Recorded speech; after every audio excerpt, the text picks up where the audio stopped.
A new survey finds that too many Americans, especially those between the ages of 30 and 49, have no rainy day emergency savings. So why are Americans saving less money these days, and where does all their money go?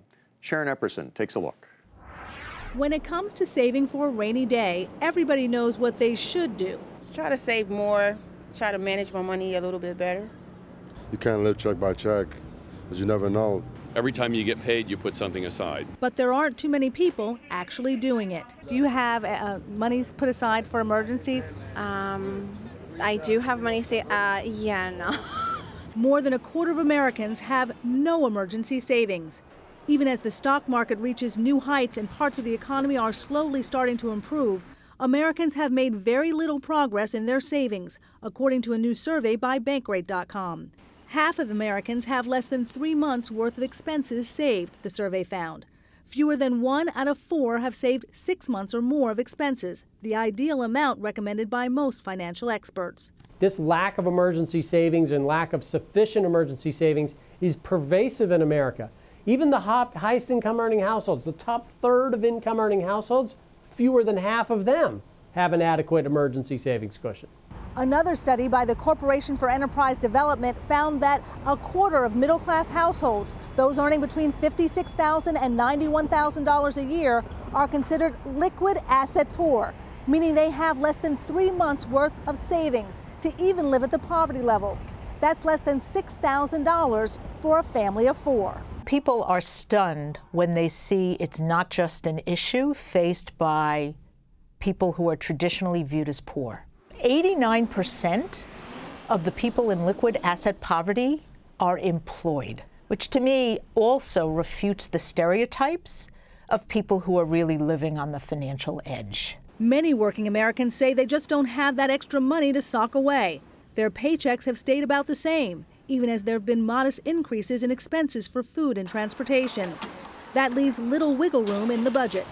And not having a budget, a plan that includes how much to save and spend, is another obstacle that prevents households from stashing money away. The biggest barrier to saving is not being in the habit of saving. And too many people, they try to do their saving this way. They wait until the end of the month and try to save what's left over. And guess what? Most of the time, nothing's left over, so the saving doesn't happen. Financial experts agree a simple step can reverse that trend and get folks in the habit of saving. Just remember to pay yourself first. For Nightly Business Report, I'm Sharon Epperson. Rick Edelman joins us now to talk more about how you can save for a rainy day. He's chairman and CEO of Edelman Financial Services. So, Rick, you heard in our package that the ideal amount to save is at least 6 months of a rainy day fund. Do you agree with that? And if you are living paycheck to paycheck, how do you even get started? I think 6 months is too low. We learned through the credit crisis of 2008 that it was taking people 2, 3, 4 years to find new jobs after they lost their old one. 6 months is not long enough. So we advise our clients to have 12 to 24 months worth of spending. That's a really big number, I know, but if you found yourself in that predicament, you'd be glad you had that cash. Yeah, but there's part two of that question. If you're question trying to figure out, well, how do you do it? How do you start? Exactly. Where do you come up with the money?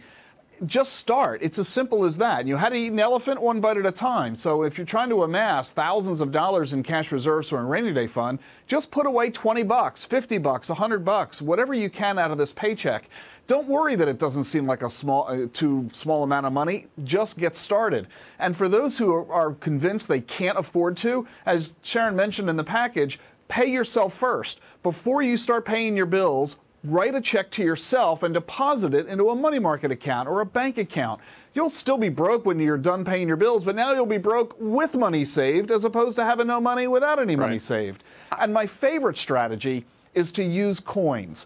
Most of us are now using credit cards and debit cards, paying electronically, but knock it off. Use paper currency. When you're buying a cafe latte, when you're making a small purchase, buying gasoline, whatever, use cash. And when they give you the change, take the coins and save them. I use a Planters peanut can. Throw it into a glass jar, a piggy bank, whatever. Yeah. Literally without trying, you'll come up with $50 a month in coins. Yeah, I got a big jug, as a matter of fact. But, you know, I'm not going to make excuses for people who don't save, but let's face it, we live in a consumer-oriented society where barrage of advertisements come our way. Spend for this, spend for that, you know, the latest vacation and all. I mean, that is how we live our lives as Americans today, isn't it?